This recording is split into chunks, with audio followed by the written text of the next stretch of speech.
ನಾವೆಲ್ಲ ವಿಕ್ಟಿಮ್ಸ್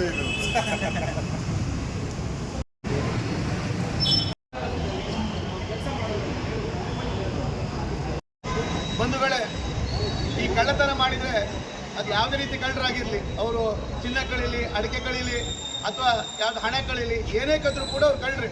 ಅವರನ್ನು ಚಿನ್ನದ ಕಳ್ಳರು, ಆ ಕಳ್ಳರು, ಈ ಕಳ್ಳರು ಅಂತ ಪ್ರತ್ಯೇಕ ಮಾಡಲಿಕ್ಕೆ ಆಗೋದಿಲ್ಲ. ಕಳ್ಳವರೆಲ್ಲ ಕಳ್ಳರು. ಆ ಮೂಲಕವಾಗಿ ಇವತ್ತು ನಾವು ದೊಡ್ಡ ಕಳ್ಳರು ಎನ್ನುವಂಥ ತೋರಿಸೋಂಥ ಒಂದು ವ್ಯವಸ್ಥೆ ಇದ್ದರೆ ಅದು ಭಾರತದ ಏನು ಸಂವಿಧಾನದ ಮೂಲಕ ಏನು ಸ್ವಾಯತ್ತತೆ ಸಂಸ್ಥೆ ಆಗಿರುವಂಥ ನಮ್ಮ ಚುನಾವಣಾ ಆಯೋಗ ಅಂತ ಹೇಳಿಕ್ಕೆ ನಾನು ಇಷ್ಟಪಡ್ತಾ ಇದ್ದೇನೆ. ಇವತ್ತು ಅಂಬೇಡ್ಕರ್ ಕೊಟ್ಟಂತೆ ಸಂವಿಧಾನ ಏನು ಹೇಳ್ತದೆ? ನಮಗೆ ಸ್ವಾತಂತ್ರ್ಯ ಕೊಟ್ಟಿದೆ, ಹಕ್ಕು ಕೊಟ್ಟಿದೆ, ಕರ್ತವ್ಯ ಕೊಟ್ಟಿದೆ, ನಮ್ಮದೇ ಆದ ಜವಾಬ್ದಾರಿಗಳನ್ನು ಕೊಟ್ಟಿದೆ. ಅದೇ ರೀತಿಯಲ್ಲಿ ನನ್ನ ಪ್ರಕಾರ ಶಾಸಕಾಂಗ, ಕಾರ್ಯಾಂಗ, ನ್ಯಾಯಾಂಗದಲ್ಲಿ ಸ್ವಾಯತ್ತತೆ ತೆಗೆದುಕೊಂಡಿರುವಂಥ ಕೆಲವು ಸಂಸ್ಥೆಗಳು, ಸ್ವಾಯತ್ತತೆ ಅಂತ ಹೇಳಿದರೆ ಅವರು ಫ್ರೀ ಆ್ಯಂಡ್ ಫೇರ್ ಆಗಿರಬೇಕು. ಅವರು ಯಾರಿಗೆ ಯಾವುದೇ ಆಮಿಷಕ್ಕೆ ಒಳಗಾಗಬಾರ್ದು, ಯಾವುದೇ ರಾಜಕೀಯ ಪಕ್ಷದ ಪರವಾಗಿರಬಾರ್ದು, ಯಾವುದೇ ರಾಜಕೀಯ ಪಕ್ಷದ ಅಡಿಯಾಳ ಆಗಿರಬಾರ್ದು. ಅಂಥ ಒಂದು ಅಧಿಕಾರ ಪಡೆದಂಥ ಕೆಲವು ಸಂಸ್ಥೆಗಳಲ್ಲಿ ನಾವು ಭಾರತ ಚುನಾವಣಾ ಆಯೋಗ ಕೂಡ ಒಂದು ಬಂಧುಗಳೇ. ಚುನಾವಣಾ ಆಯೋಗದಲ್ಲಿ ಡಾಕ್ಟರ್ ಬಾಬಾ ಸಾಹೇಬ್ ಅಂಬೇಡ್ಕರ್ ಅವರು ಸಂವಿಧಾನ ಕೊಡುವಂತ ಹೇಳ್ತಾರೆ, ಚುನಾವಣೆ ಎನ್ನುವಂಥದ್ದು ಫ್ರೀ ಆ್ಯಂಡ್ ಫೇರ್ ಆಗಿರಬೇಕು. ಚುನಾವಣೆ ಎನ್ನುವಂಥ ನಿಷ್ಪಕ್ಷಪಾತವಾಗಿ ಯಾವುದೇ ಹೆದರಿಕೆ ಇಲ್ಲದೆ ಈ ದೇಶದ ಪ್ರತಿಯೊಬ್ಬ ಮತದಾರ ಕೂಡ ಅತ್ಯಂತ ನಿರ್ಭಯವಾಗಿ ಬಂದು ನನಗೆ ಯಾವ ರಾಜಕೀಯ ಪಕ್ಷ ಇಷ್ಟ ಆಗ್ತದೆ ಆ ರಾಜಕೀಯ ಪಕ್ಷಕ್ಕೆ ಮತ ಹಾಕುವಂಥ ವ್ಯವಸ್ಥೆ ಚುನಾವಣಾ ಆಯೋಗಕ್ಕೆ ಅಂಥ ಅಧಿಕಾರ ಕೊಟ್ಟಿದೆ ಅಂತ ಹೇಳಿದರೆ ಅವ್ರು ಯಾರಿಗೂ ಕೂಡ ಹೆದರಬೇಕಾಗಿಲ್ಲ, ಯಾರು ಆಗಿ ಕೆಲಸ ಮಾಡಬೇಕಾಗಿಲ್ಲ.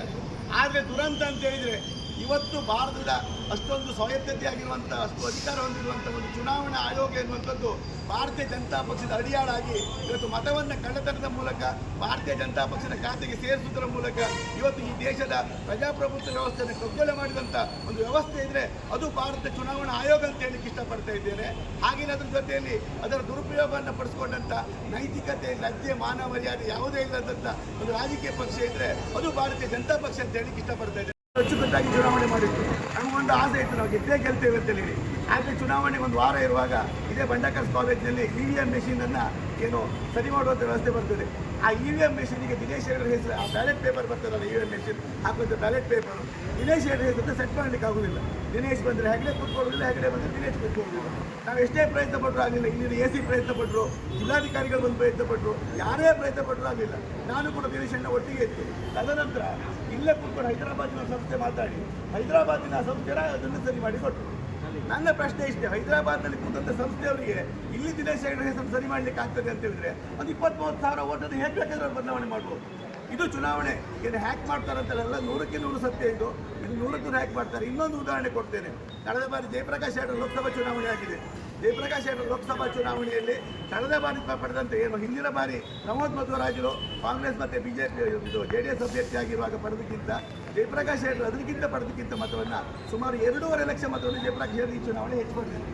ಮೊನ್ನೆ ಚುನಾವಣೆಯಲ್ಲಿ ಆವಾಗ ನಾವು ಮೊನ್ನೆ ನೋಡುವಾಗ ಜಯಪ್ರಕಾಶ್ ಹೆಗಡೆ ಸೋಲು ಎಷ್ಟಾಯಿತು? ಸುಮಾರು 2.5 ಲಕ್ಷ ಹೆಚ್ಚು ಮತ ಪಡೆದರೂ ಕೂಡ 2.5 ಲಕ್ಷ ಮತಗಳ ಅಂತರದಲ್ಲಿ ಸೋಲಾಯಿತು.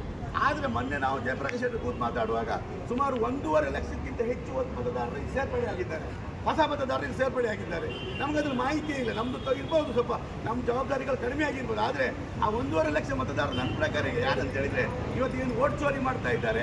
ಅದೇ ವೋಟ್ ಚೋರಿ ಮೂಲಕ 1.5 ಲಕ್ಷ ಮತದಾರರು ನಮ್ಮ ಉಡುಪಿ ಚಿಕ್ಕಮಗಳೂರು ಲೋಕಸಭಾ ಕ್ಷೇತ್ರದಲ್ಲಿ ಜಾಸ್ತಿ ಆಗಿದೆ ಅಂತ ಹೇಳಿದ್ರೆ ನನ್ನ ಪ್ರಕಾರ ಭಾರತ ದೇಶದ ಪ್ರತಿಯೊಂದು ಲೋಕಸಭಾ ಕ್ಷೇತ್ರದಲ್ಲಿ, ಪ್ರತಿಯೊಂದು ವಿಧಾನಸಭಾ ಕ್ಷೇತ್ರದಲ್ಲಿ ಚುನಾವಣಾ ಆಯೋಗವನ್ನು ದುರುಪಯೋಗಪಡಿಸಿಕೊಂಡು ಭಾರತೀಯ ಜನತಾ ಪಕ್ಷದವರು ಈ ವೋಟ್ ಚೋರಿಯನ್ನು ಮಾಡ್ತಾ ಇದ್ದಾರೆ. ಇದು ನಿಲ್ಲಬೇಕು.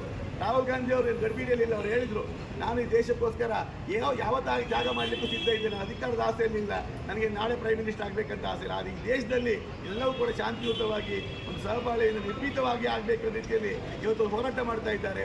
ನೀವು ಯುವಕರ ಜೊತೆ ಸೇರಬೇಕು. ಈ ವೋಟ್ ಚೋರಿಯನ್ನು ನಿಲ್ಲಬೇಕು.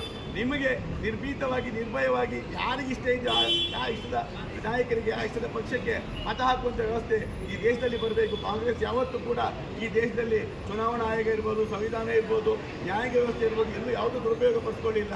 ಇವತ್ತು ಸುಮಾರು 12 ವರ್ಷದಿಂದ ನರೇಂದ್ರ ಮೋದಿ ಮತ್ತು ಅಮಿತ್ ಶಾ ಎನ್ನುವಂಥ ಇಬ್ಬರು ಕರಡರು ಒಟ್ಟಾಗಿ ಈ ದೇಶದಲ್ಲಿ ಎಲ್ಲವನ್ನು ದುರುಪಯೋಗ ಪಡಿಸ್ಕೊಳ್ತಾ ಇದ್ದಾರೆ. ಅದು ನಿಲ್ಲಬೇಕಾದ್ರೆ ನಾವೆಲ್ಲ ಇದರ ಬಗ್ಗೆ ಧ್ವನಿ ಎತ್ತಬೇಕು. ಈ ವೋಟ್ ಚೋರಿ ಎನ್ನುವಂಥದ್ದು ಕೇವಲ ರಾಹುಲ್ ಗಾಂಧಿ ಒಬ್ಬರ ಧ್ವನಿ ಅಲ್ಲ. ಈ ದೇಶದ ಪ್ರತಿಯೊಬ್ಬ ನಾಗರಿಕನ ಪ್ರತಿಯೊಬ್ಬನ ಪ್ರಜೆಯ ಧ್ವನಿಯಾಗಿ ಚುನಾವಣಾ ಆಯೋಗ ಇನ್ನು ಮುಂದೆ ಯಾವುದೇ 1 ವರ್ಷ ಸೇರಿಸೋದಾದರೂ ಕೂಡ ಆಲೋಚನೆ ಮಾಡುವಂಥ ಪರಿಸ್ಥಿತಿ ಈ ದೇಶದಲ್ಲಿ ಉದ್ಭವ ಆಗುವ ರೀತಿಯಲ್ಲಿ ತಾವೆಲ್ಲ ಸಂಘಟಿತವಾಗಿ ಹೋರಾಟ ಮಾಡಬೇಕಂತ ಹೇಳ್ತಾ ಅತ್ಯಂತ ಸಂತೋಷ ಆಯಿತು. ಯಾಕಂತ ಹೇಳಿದ್ರೆ ಯುವ ಕಾಂಗ್ರೆಸ್ನವರು ನೀವೆಲ್ಲ ಈ ಓಟ್ ಚೋರಿ ವಿಚಾರದಲ್ಲಿ ತಿಳ್ಕೊಳ್ಬೇಕು. ಯಾಕಂತ ಹೇಳಿದ್ರೆ ಈ ಓಟ್ ಚೋರಿ ಅಂತ ಹೇಳಿದ್ರೆ ಮತದಾರರಂತ ಹೇಳಿದ್ರೆ ಕಳ್ಳ ಮತದಾರರನ್ನು ಸೇರಿಸುವಂಥದ್ದು. ಇವತ್ತು ಬಿಹಾರದಲ್ಲಿ ಚುನಾವಣಾ ಆಯೋಗ ನಾನು ಸ್ಟೇಟ್ಮೆಂಟ್ ಅನ್ನು ಕೊಟ್ಟು ನಾನು ಪೇಪರ್ನಲ್ಲಿ ಓದಿದೆ. ಎಷ್ಟೋ ಜನರಿಗೆ ಮನೆ ಇಲ್ಲ, ಅದಕ್ಕೋಸ್ಕರ ಅವರ ಏನು ಮನೆ ನಂಬರ್ 0 ಇದೆ ಅಂತೇಳಿ ಹೇಳಿ ಒಂದು ಕಡೆ ನರೇಂದ್ರ ಮೋದಿ ಅವರು ಹೇಳ್ತಾರೆ ಪ್ರತಿ ವರ್ಷ ಸುಮಾರು ಅದೆಷ್ಟೋ ಕೋಟಿ ನಿವೇಶನ ರೈತರಿಗೆ ವಸತಿ ರೈತರಿಗೆ ಮನೆ ಕಟ್ಟಿಕೊಡ್ತೇವೆ ಅಂತೇಳಿ ಹೇಳಿ ಬಿಹಾರದಲ್ಲಿ ಅದೆಷ್ಟೋ ಲಕ್ಷ ಮತದಾರರು ನಿವೇಶನ ಇಲ್ಲದೆ ಏನು ವಸತಿಯ ನಂಬರ್ ಇಲ್ಲದೆ ಅವರು ಮತವನ್ನು ಸೇರಿಸ್ತಾರೆ ಅಂತ ಹೇಳಿದ್ರೆ ಇದೆಲ್ಲವೂ ಕೂಡ ಕಳ್ಳಾಟಿಕೆ. ಏನು ಅಡ್ರೆಸ್ ಇಲ್ಲದೆ ಇದ್ದವರನ್ನ ಯಾರೋ ಬೇರೆ ಕಡೆಯಲ್ಲಿ ವಾಸಿಸುವವರನ್ನ ಚುನಾವಣೆ ದೃಷ್ಟಿಯಿಂದ ಕೇವಲ ಚುನಾವಣೆ ದೃಷ್ಟಿಗೋಸ್ಕರ ಕರೆದುಕೊಂಡು ಬಂದು ಅವ್ರನ್ನ ಇಲ್ಲಿ ಮತದಾರರನ್ನಾಗಿ ಮಾಡಿ ಅವರಿಂದ ಪ್ರಾಕ್ಸಿ ಮತವನ್ನು ಕಳ್ಳ ಮತವನ್ನು ಹಾಕಿ ಚುನಾವಣೆ ಗೆಲ್ಲುವಂಥ ವ್ಯವಸ್ಥೆಯನ್ನು ಇವತ್ತು ಭಾರತೀಯ ಜನತಾ ಪಕ್ಷದವರು ಮಾಡ್ತಾ ಇದ್ದಾರೆ. ಇದು 100ಕ್ಕೆ 100 ಪ್ರಜಾಪ್ರಭುತ್ವ ವ್ಯವಸ್ಥೆ ಕಗ್ಗೋಲೆ. ನೀವು ತಿಳ್ಕೊಳ್ಬೇಕು, ನೀವೆಲ್ಲ ಮತದಾನ ಹಕ್ಕನ್ನು ಪಡೆಯೋರು.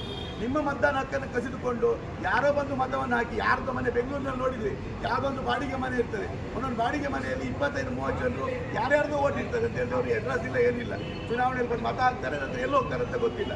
ಅಂಥ ವ್ಯವಸ್ಥೆ ಈ ದೇಶದಲ್ಲಿ ಆಗ್ತದೆ. ಚುನಾವಣೆ ಸೋಲು ಗೆಲುವು ನಿರ್ಧಾರ ಆಗುವುದು ಕೆಲವು ಮತಗಳಲ್ಲಿ. ಆದರೆ ಒಂದೊಂದು ಚುನಾವಣೆ ಕ್ಷೇತ್ರದಲ್ಲಿ 20,000, 50,000, 1 ಲಕ್ಷ ಮತವನ್ನು ಈ ರೀತಿ ಕಳ್ಳತನದ ಮೂಲಕ ಸೇರಿಸಿದ್ರೆ ಭಾರತೀಯ ಜನತಾ ಪಕ್ಷ ಅಧಿಕಾರಕ್ಕೆ ಬರೋದು ವಿಷಯವೇ ಅಲ್ಲ. ನೀವೆಲ್ಲ ನೋಡಿ, ರಾಹುಲ್ ಗಾಂಧಿ ಅವರು ಇವತ್ತೇ ನಾನು ಬಿಹಾರದಲ್ಲಿ ನೋಡಿದೆ, ಅವ್ರು ಚುನಾವಣೆ ರ್ಯಾಲಿ ಮಾಡ್ತಾ ಇದ್ದಾರೆ, ಲಕ್ಷಾಂತರ ಜನ ಸೇರ್ತಾ ಇದ್ದಾರೆ. ಅದೆಷ್ಟೋ ವರ್ಷಗಳಿಂದ ರಾಹುಲ್ ಗಾಂಧಿ ಅವರು ನಮ್ಮ ಪಕ್ಷದ ನಾಯಕರು ಮಾಡುವಂಥ ಎಲ್ಲ ಚುನಾವಣಾ ರ್ಯಾಲಿಯಲ್ಲಿ ಲಕ್ಷಾಂತರ ಜನ ಸೇರ್ತಾ ಇದ್ದಾರೆ. ಆದರೆ ಚುನಾವಣಾ ಫಲಿತಾಂಶ ಬರುವಾಗ ನಾವು ಸೋಲ್ತೇವೆ. ಯಾಕೆ ಕಾರಣ ಇಷ್ಟೇ, ಅಡ್ಡ ಮತದಾನದ ಮೂಲಕ ಮತವನ್ನು ಕಳ್ಳತನ ಮಾಡುವುದರ ಮೂಲಕ ಇವತ್ತು ಭಾರತೀಯ ಜನತಾ ಪಕ್ಷದ ಅಧಿಕಾರಕ್ಕೆ ಬರ್ತಾ ಇದ್ದಾರೆ. ನೀವೆಲ್ಲ ಅದನ್ನು ತಿಳ್ಕೊಳ್ಬೇಕು. ನಾನು ಸಣ್ಣ ಉದಾಹರಣೆ ಕೊಟ್ಟು ನಮ್ಮ ಮಾತು ಮುಗಿಸ್ತೇನೆ.